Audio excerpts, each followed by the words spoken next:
Gracias le damos al Padre Celestial que podemos estar reunidos una vez más para compartir este tema, hermanos, que tiene que ver con la segunda venida de Cristo, la pronta segunda venida de Cristo y las condiciones que se van a manifestar antes de su venida. Antes de que los creyentes seamos trasladados a los cielos, van a suceder aquí en la tierra acontecimientos religiosos, sociales y también cosas espirituales. Y tenemos que mirar para poder llegar a comprender su palabra. Esta tarde vamos a estar mirando respecto a esta segunda venida. Y nosotros estábamos mirando que nuestro Señor vendrá de la gloria a este mundo a reinar. Pero tendrá uno que se opone, uno que quiere ocupar su lugar, uno que quiere reemplazar a nuestro Señor. Siempre fue el espíritu del enemigo mismo. Cuando estuvo en los cielos, el enemigo dijo: yo quiero ocupar el lugar de Dios. No se conformó con ser un ser creado en luz, sino dijo: yo quiero ocupar el trono de Dios. Fue echado a este mundo. Y aquí ese espíritu del enemigo fue sembrado en los corazones de los hombres, que quieren ocupar un lugar que solamente le pertenece al Señor Jesucristo. No porque Él es Dios solamente, sino porque se lo ganó como hombre. Él ganó ese lugar de rey y de Señor por medio de su humillación, por medio de su sacrificio, por medio de la cruz. Él fue exaltado como hombre. Y junto con Él habrá una compañía que será exaltado verdaderamente, la verdadera gloria para los que creen. Pero el enemigo siempre busca confundir. El enemigo siempre busca tener gente a su favor. Si pudo engañar allá en los cielos cuando estaba, engañó a una tercera parte de los ángeles. Los ángeles no tienen maldad, no tienen una naturaleza corrompida. Estaban allá, sin embargo, Él los sedujo con astucia y lo hizo que se levante contra Dios. A ángeles que eran inteligentes, capaces y sin mal. Imagínense al pobre hombre, a la pobre raza humana, cuando el enemigo le tiene que tratar, que ya de por sí ya está corrompido el hombre, la persona. Cuánto mucho más fácil es hacerlo levantar contra el Señor, lo que le quiero decir. Por eso, nosotros estamos expuestos. El mismo Señor dijo: vendrán muchos que son falsos y que engañarán aún a los escogidos, si pudiesen. Pero Dios siempre tiene un remanente. En los cielos no todos los ángeles le siguieron al enemigo. Hubo unos ángeles que Dios se reservó para él. Y en este mundo no todos van a seguir al mal. Dios siempre se va a reservar un remanente. Lo hizo con Israel y lo hará también con este tiempo en la iglesia. Por eso nosotros debemos tener entendimiento para saber qué es de Dios verdadero y qué es solamente religioso y falso. Porque Dios está mostrándonos en su palabra. Y en esta noche podemos mirar, en esta tarde, hermanos, Apocalipsis 13:11. Lea un hermano, por favor. Porque allí está hablando Juan simbólicamente de cómo el enemigo va a tratar de imitar a nuestro Señor. Después vi otra bestia que subía de la tierra y tenía dos cuernos semejantes a los de un cordero, pero hablaba como dragón. Amén. Después vi, dice, él tuvo una visión, una revelación. Qué bueno cuando Dios pueda revelarnos no solo la manifestación de las cosas de Dios y lo bueno, sino también puede revelarnos la manifestación del enemigo y su manera de obrar. Juan no recibió esto por casualidad, fue un premio a su fidelidad. Y así también en este tiempo Dios revelará a sus hijos, tanto sus operaciones espirituales, las de Dios, como las operaciones del enemigo. Y versículo 11 dice: vi otra bestia. Ese se refiere justamente a lo que la palabra llama el falso profeta, porque busca imitar a Cristo. Dice: es parecido al Cordero, es semejante, es parecido, quiere parecerse al Cordero. Si uno lo mira, va a decir: ese es el Señor, eso es de Dios. Se parece, como dice en primera de Timoteo 5:3, que dice: tendrán apariencia de piedad. 3:5, primera de Timoteo 3:5, pero negarán la eficacia, apariencia de piedad. Y eso será lo que va a caracterizar al anticristo, a este falso profeta. Tendrá apariencia y aún podrá realizar milagros poderosos.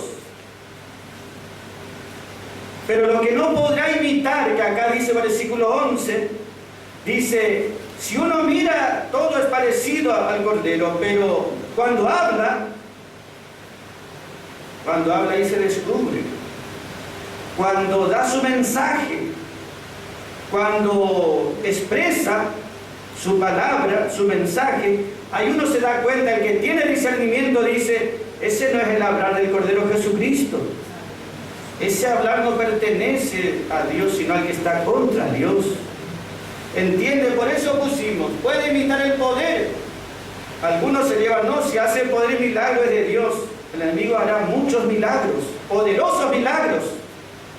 Utilizará el poder del enemigo, utilizará aún la tecnología para usar multitud de engaños.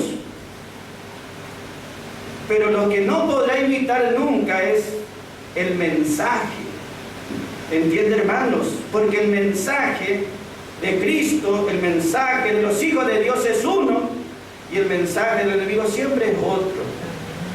Son, como decimos aquí, dos visiones diferentes o contrastadas. Son dos mensajes diferentes. Son dos hablar diferentes.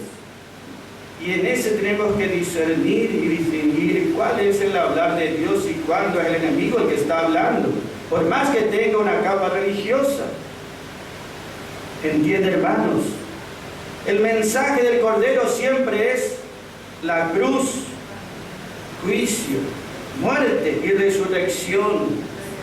Siempre va a enfatizar eso.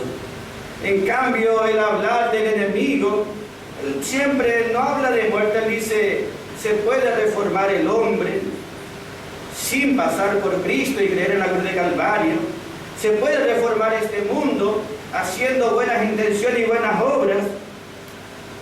Podemos, dicen ellos, transformar este mundo sin Cristo, sin la necesidad que esté Cristo ni su verdad. Nosotros podemos hacer un mundo mejor. Ese es el hablar del anticristo. El hablar del Cordero es justamente todo lo contrario. ¿Entiende, hermanos? Por eso cuando se juntan los políticos y los religiosos hablando, juntos tenemos que hacer un mundo mejor, es el hablar del anticristo. Porque la voz de Cristo dice: este mundo en la cruz ya fue juzgado, porque no tiene esperanza. Solamente la única esperanza es creer en la obra de Calvario. Pero como este mundo no va a creer, escrito está: Cristo vendrá ¿cómo? Con juicio. Y eso es lo que el hombre o este mundo no quiere oír. Por eso le gusta más la voz del anticristo. Primera de Juan 4:5 dice: ellos son del mundo, hablan del mundo y el mundo los oye.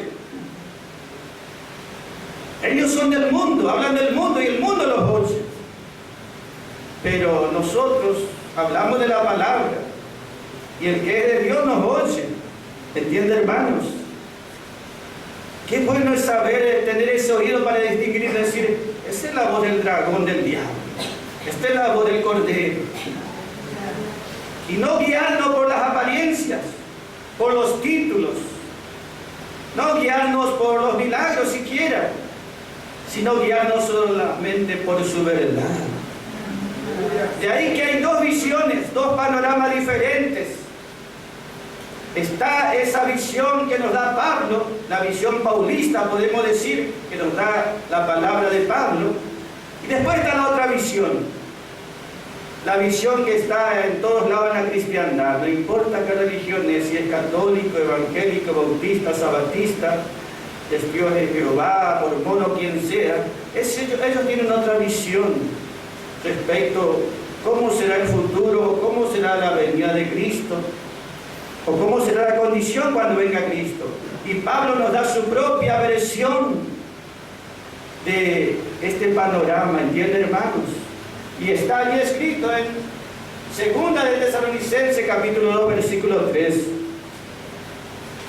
Allí dice la palabra: no vendrá el Señor sin que antes venga, ¿qué dice? Un avivamiento. ¿Qué dice? Naciones van a volverse a Cristo, ciudades van a ser para Cristo. ¿Qué dice ahí la palabra, hermanos? Nadie os engañe de ninguna manera, porque no vendrá sin que antes venga la apostasía y se manifieste el hombre de pecado, el hijo de perdición. Amén. Nadie os engañe. Nadie os engañe. Porque no vendrá el Señor sin que antes tiene que haber apostasía. Apostasía, ese no habla del mundo. Ellos no entran en esa categoría, ¿entienden, hermanos? Apostasía quiere decir alguien que estuvo dentro de algo, pero se apartó, se alejó, salió fuera.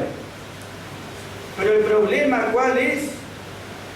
Los que son apóstatas se apartan de la verdad, se apartan, se desvían de la verdad porque no les conviene, pero en la práctica siguen adentro.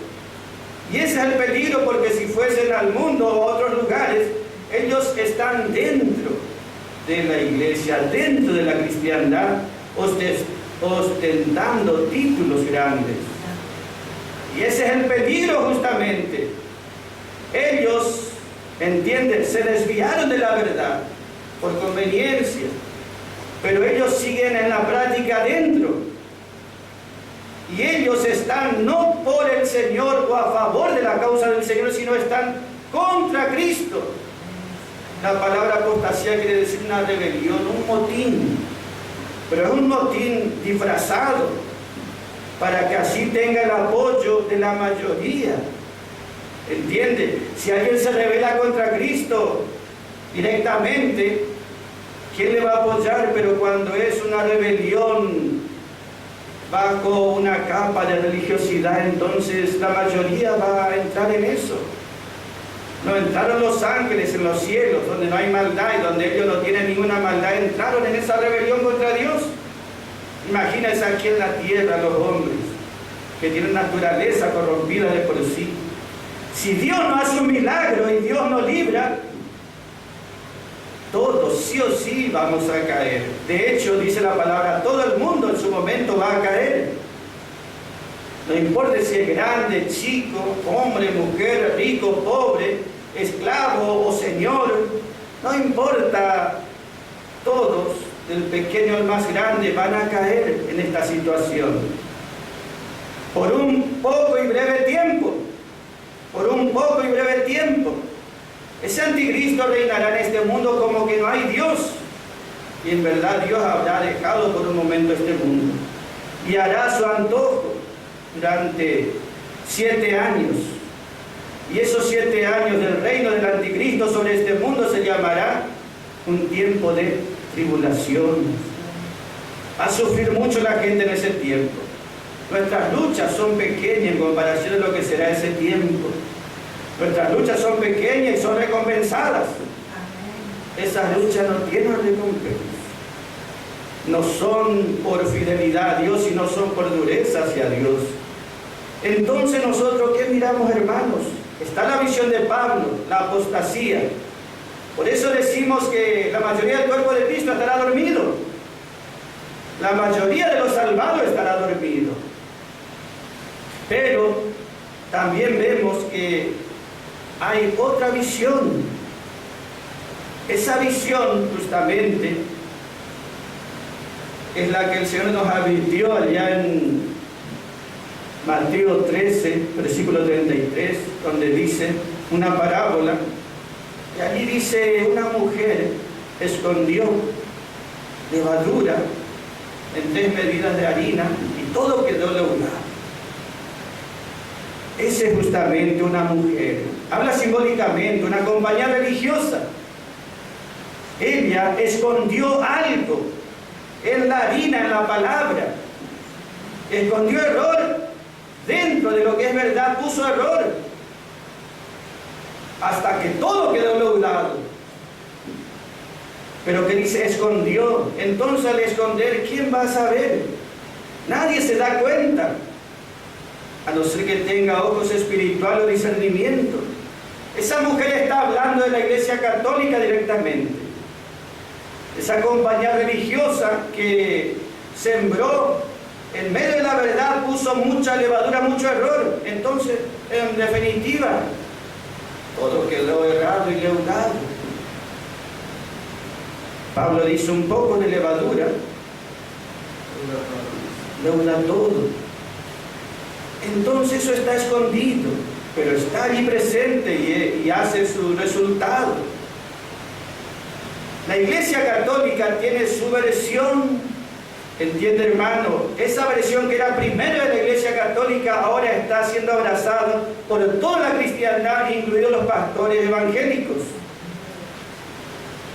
¿Y cuál es esa visión que ellos tienen? Ellos dicen: la Iglesia, especialmente la Iglesia Católica, en su principio decían, es el reino de Dios.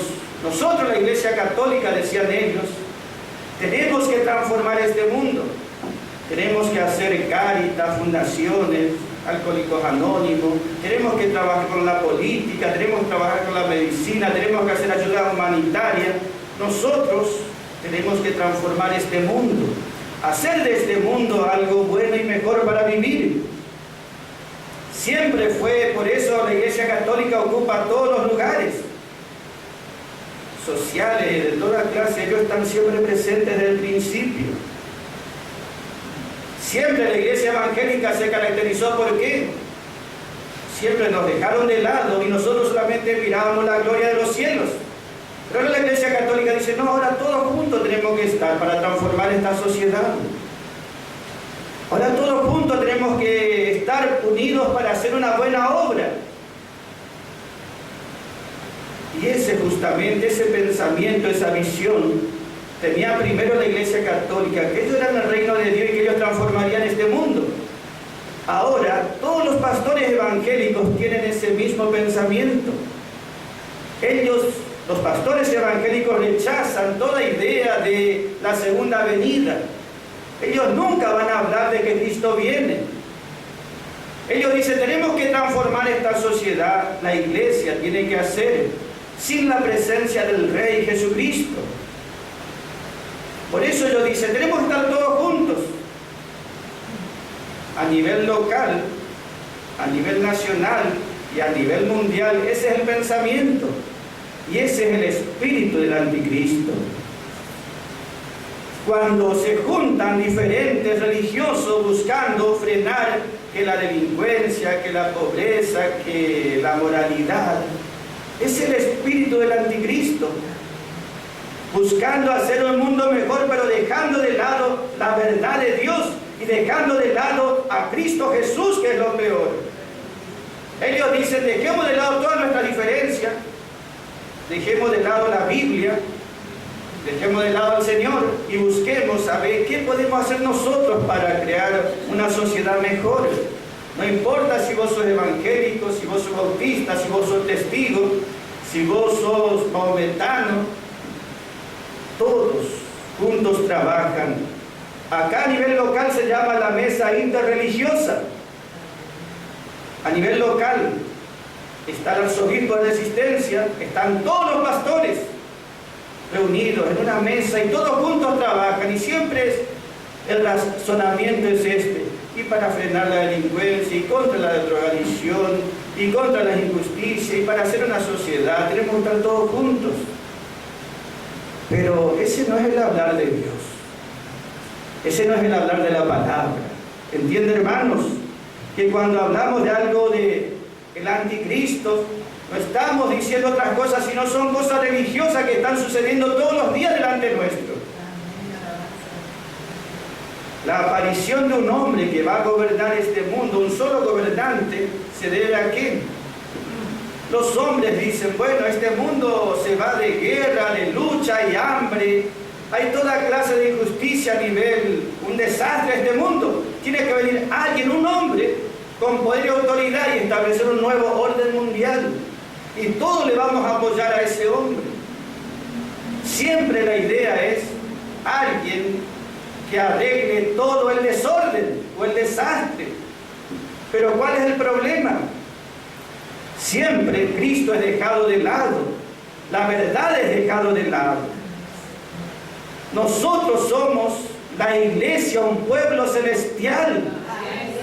No tenemos relación con este mundo como iglesia. Nuestra ciudadanía está en los cielos. ¿Entienden, hermanos? Nuestra tarea en este mundo es decirle, mira, si no aceptas la obra de Calvario, estás perdido. Esa es nuestra tarea. Hablar de la obra de Calvario. ¿Entiende, hermanos? Si el que cree es salvo, y el que cree justamente va a estar en la gloria también. Pero nosotros vemos ese movimiento en este tiempo, y son estas dos visiones. Pablo dice apostasía. Ellos dicen un movimiento religioso que nunca se vio. Todas las religiones unidas haciendo campañas y movimientos para ayudar a la gente. Pero eso en la palabra se llama apostasía. Aunque ellos digan, no, es un movimiento de Dios, pero Dios no está allí. El anticristo, este que vimos, Apocalipsis 13:11, vio otra bestia subir del mar, dice, o de la tierra. Justamente ese está hablando allí. Y ese está hablando, ese va a surgir de las iglesias religiosas. Ese falso profeta va a surgir de esta congregación de iglesias religiosas, de estas religiones va a surgir ese falso profeta y será el más grande profeta del mundo. Y él buscará imponer una sola religión a nivel mundial. Y a eso apunta todo. Por eso antes estaban separados. Judíos, católicos, evangélicos, mormones, hoy todos están juntos trabajando. La mesa, están todos los pastores, todos los rabinos, todos los sacerdotes, y siempre en la cabecera de la mesa está el arzobispo, y detrás del arzobispo está la imagen grande de la Virgen. Todos se reúnen en torno a ellos. Ellos son los que manejan esta clase de reuniones. Y nosotros tenemos que saber, todos los pastores están incluidos allí. Al estar incluidos los pastores, están toda la gente que está con esos pastores. Y nosotros rechazamos eso. ¿Entienden, hermanos? Nosotros no somos parte de eso. Eso se llama, ¿sabe cómo se llama eso? El ecumenismo. Ecumenismo. O un falso ecumenismo. ¿Ecumenismo qué es, hermanos? Ese justamente Lucas 2:1 está hablando allí, para que vea de qué se trata. Lucas 2:1 está esa palabra. La palabra en griego es oikumene. ¿Qué quiere decir? La tierra habitada. Puede leer un hermano. Lucas 2:1. Voy a tomar un poquito de agua, hermano. Un hermano lee. Amén. Aconteció en aquellos días que se promulgó un edicto de parte de Augusto César que todo el mundo fuese empadronado. Amén. Un edicto, un decreto del emperador, que todo el mundo, esa palabra mundo, toda la tierra, dice la versión antigua, todo el mundo, esa palabra mundo o tierra, toda la tierra, todo el mundo, esa palabra es oikumene, que es nuestra palabra ecumenismo. Quiere decir algo a nivel mundial, que abarca a todos. Allí, en ese lado en la Biblia, ¿de qué está hablando? Hay un solo emperador, un solo gobernante, y él da un edicto. y hay un solo pueblo. No importa si son muchas naciones o varios continentes, todos son un solo pueblo. Es toda la tierra como una sola, todo el mundo uno solo, un solo gobernante, un solo pueblo y una sola religión. Y esa religión justamente consiste en adorar a ese gobernante. Los cristianos padecían bajo Nerón, bajo el emperador Augusto César también, porque ellos se ponían el título justamente, se hacían pasar por dioses. La palabra es Kyrios. Kyrios, había que decir al emperador. Y los cristianos le decían Kyrios a Cristo y a nadie más. Kyrios quiere decir el Señor, el Señor. Pero los emperadores, ellos se decían ser deidades y había que adorarles. Por eso ellos eran un solo poder, un solo gobernante sobre todo el mundo, sobre todo el imperio, y todo el imperio es un solo pueblo, y le permitía, sí quería hacer su religión, pero por sobre todo, sí o sí, había que adorar al emperador y llamar de Kyrios. Los cristianos no querían, por eso eran echados del foso, ahí en el circo con los leones. Entonces, hermanos, mire que siempre redundamos lo mismo. Un emperador, un gobernante, un solo pueblo, sin distinción, uno solo, y el propósito es adoración y exaltación a un hombre. En Hechos 12 hay un ejemplo claro de esto cuando Herodes se puso sus ropas reales, se vistió con toda su gloria mundana, terrena, pagana, y salió a hablar a la gente. Y cuando empezó a hablar, la gente le adoró, porque decían, eso es voz de Dios, eso no es voz de hombre, esa es voz de Dios aclamaban. Le aclamaban al hombre. Y Herodes dice la palabra como no dio la gloria a Dios, sino que se tomó la gloria para él. Al momento expiró comido de gusanos. Esas son pequeñas fotos de cómo el hombre busca ocupar un lugar alto para ser adorado por los demás. Y nosotros vemos, hermanos, entonces, que en eso se basa este ecumenismo bíblico que decimos, un gobernante, un pueblo, una religión. Esa es la idea de ellos. Entonces ahora está ese movimiento ecuménico. ¿Y quiénes participan? El Papa principal y todos los pastores a nivel mundial. Todos ellos están dentro de ese movimiento ecuménico, la unidad de todas las religiones. ¿Entienden, hermanos? Ese ecumenismo es falso ecumenismo, ¿entienden, hermanos? Es algo falso. El único gobernante total es nuestro Señor Jesucristo. Pero nosotros vemos que, hermanos, vemos que allí la palabra nos dice y nos avisa. En este tiempo es común ver a todos los famosos cristianos juntos trabajar con los católicos, con el Papa, y eso nosotros rechazamos, porque eso es parte de la apostasía o falso ecumenismo. Ellos buscan hacer una sola religión a nivel mundial. ¿Y cómo, hermanos, ellos lo hacen? ¿Cómo juntan todas las iglesias en una y después las juntan con todas las demás? La estrategia es fácil para ellos. Por un lado lo hacen al organizar. Cada asamblea, por más pequeña que sea, le hacen organizar y ya es parte de una entidad organizada a nivel provincial, a nivel nacional. Y esta organización religiosa se une a la vez a la otra que es mundial. Hay un concilio mundial de iglesias, CMI, Concilio Mundial de Iglesias. Esa agrupa a las iglesias evangélicas de todo el mundo. En el principio, cuando comenzó, eran solamente evangélicos. Pero ahora ellos, los presidentes de esos concilios mundiales evangélicos, están unidos con el Papa. Para que vea, por ejemplo, Billy Graham en su momento fue presidente del CMI. Billy Graham siempre admiró y adoró a todos los papas que pudo ver en su vida. Siempre trabajaron juntos. Todas las cruzadas de Billy Graham eran respaldadas por el Vaticano, por el Papa. Siempre se los vio juntos. ¿Entienden, hermanos? Y eso es para nosotros el espíritu del anticristo. Ese es el ecumenismo, una sola religión a nivel mundial.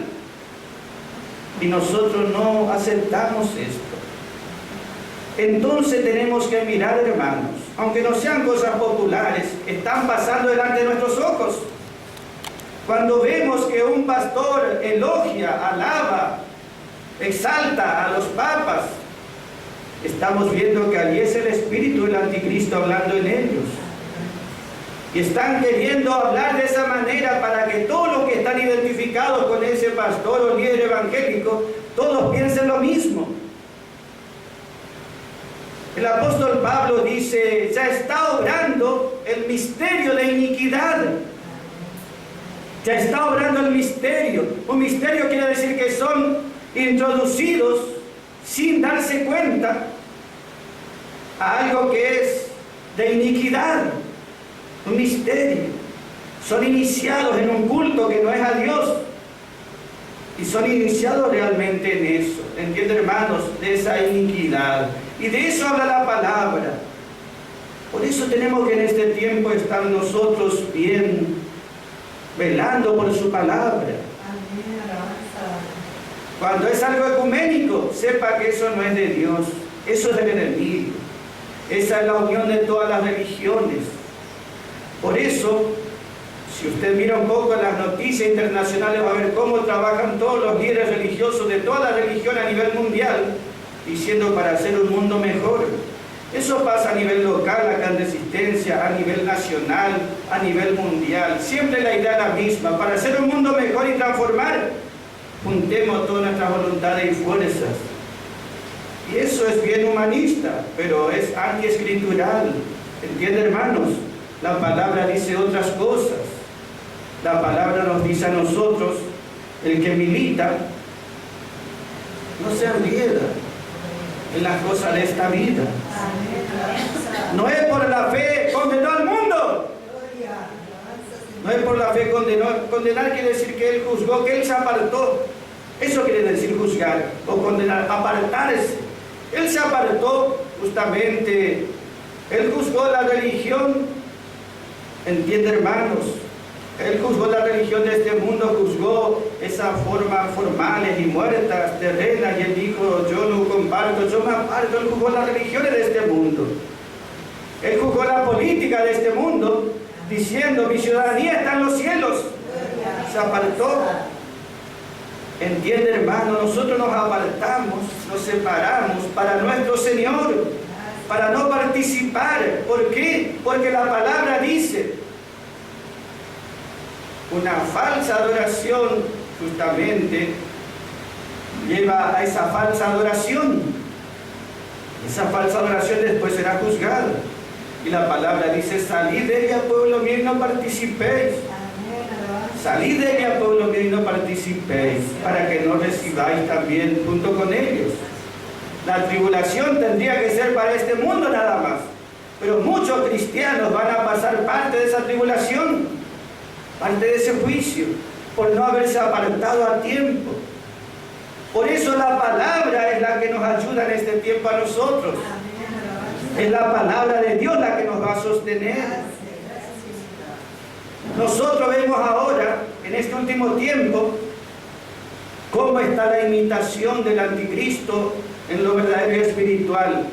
El ecumenismo tiene en esta última parte algo que se llama justamente los carismáticos.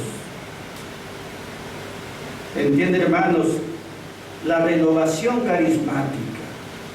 Carismáticos, esa palabra viene en 1 Corintios 12, donde dice justamente Pablo los dones del Espíritu Santo. Los dones, allí menciona 9, los carismas del Espíritu Santo. Hay un verdadero mover del Espíritu Santo. Comenzó en Pentecostés, la lluvia temprana, La lluvia tardía comenzó a caer en el año 1900. Ese fue verdadero en el año 1900, en la calle Azusa, en Estados Unidos. Allí un descendiente afroamericano, hijo de algunos esclavos, predicaba.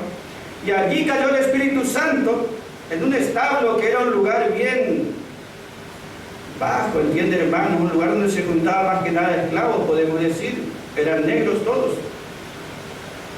Pero el Espíritu Santo cayó allí, 1900.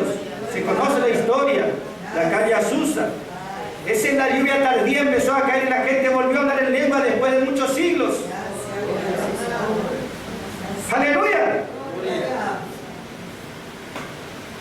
Pero después ese mover del Espíritu Santo de hablar en lenguas, ese verdadero Pentecostés fue imitado. En el año 1945 entró la renovación carismática católica. Ellos también dicen hablar en lengua, ellos también hacen sanidades, los curas carismáticos, es conocido lo que ellos hacen. Y todos juntos promueven ellos. Hay una entidad, Creces se llama, Creces. Allí participan en esa actividad todos los que creen en los carismas del Espíritu Santo, evangélicos y católicos. Uno de los que apoya y siempre está respaldando ese es Marcos Witt se llama, algo así, un cantante. Witt, algunos le dicen. Ese justamente, él apoya esos movimientos que son justamente católicos y evangélicos. Y eso nunca fue ni será de Dios. Segunda de Corintios 6 dice la palabra del Señor: no os unáis en yugo desigual con los incrédulos. ¿Qué comunión tiene la luz con las tinieblas? Si ellos son la luz, nosotros somos tinieblas, y si nosotros somos luz, ellos son tinieblas. Si apagamos la luz hay tinieblas, si prendemos las tinieblas se tienen que ir, no puede haber uno a no ser que sean uno. Entiende, hermanos, que hay hombres de Dios. Cantábamos hoy de Díaz. También podemos cantar así de Juan el Bautista. Dios siempre va a levantar en medio de la apostasía a aquellos que no aceptan ni doblan la rodilla delante de esta condición. El tiempo de Elías era un gobernante, el rey Acab, por un lado,